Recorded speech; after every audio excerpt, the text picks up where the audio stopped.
अंतिम चरण से पहले इंडिया गठबंधन के नेताओं में काफी जोश दिखाई दे रहा है। एक तरफ तो विपक्ष का गठबंधन चुनाव में जीत के दावे कर रहा है, तो दूसरी तरफ चुनाव के बाद की तैयारी भी अभी से ही शुरू कर दी है। 1 जून को इंडिया गठबंधन की बैठक बुलाई गई है। चुनाव परिणाम से पहले इस बैठक में कई अहम फैसले लिए जा सकते हैं। तो किन मायनों में अहम हो सकती है इंडिया गठबंधन की ये बैठक, जानने के लिए देखिए ये रिपोर्ट। 1 जून को 7वें चरण के मतदान होने हैं, लेकिन इसी दिन एक और बड़ा आयोजन भी होगा, इंडिया गठबंधन की बैठक का आयोजन। चुनाव परिणाम की घोषणा से पहले इंडिया गठबंधन की बड़ी बैठक बुलाई गई है।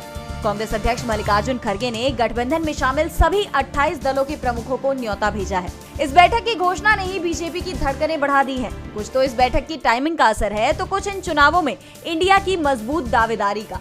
दरअसल 1 जून को मतदान तो खत्म हो जाएंगे, लेकिन साथ ही दिल्ली के मुख्यमंत्री अरविंद केजरीवाल की अंतरिम जमानत भी खत्म हो रही है और कांग्रेस इस बैठक में विपक्षी दल के हर एक नेता को शामिल करना चाहती थी।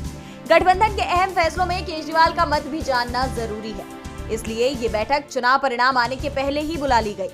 तो वहीं अब चर्चाएं ये हो रही है कि इस बैठक में किन अहम मुद्दों पर फैसला कर सकता है विपक्ष। सबसे बड़ा सवाल तो ये कि क्या इंडिया घोषित कर देगा पीएम का नाम। जी हाँ, इंडिया गठबंधन पहले चरण से ही इस बार के चुनाव में अपनी जीत का दावा कर रहा है और छठे चरण आते तक उनका विश्वास और दृढ़ होता हुआ दिखाई दे रहा है। कौन बनेगा प्रधानमंत्री के सवाल पर खड़गे तो ये पहले से ही कह चुके हैं कि इंडिया गठबंधन मिलकर इस पर फैसला करेगा। साथ ही ये बयान भी सामने आया कि इंडिया की जीत घोषित होने के 48 घंटों के अंदर पीएम कौन बनेगा, इस पर से भी पर्दा उठ जाएगा।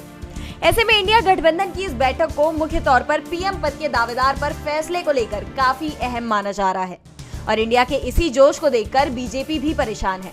डीबी लाइव की रिपोर्ट।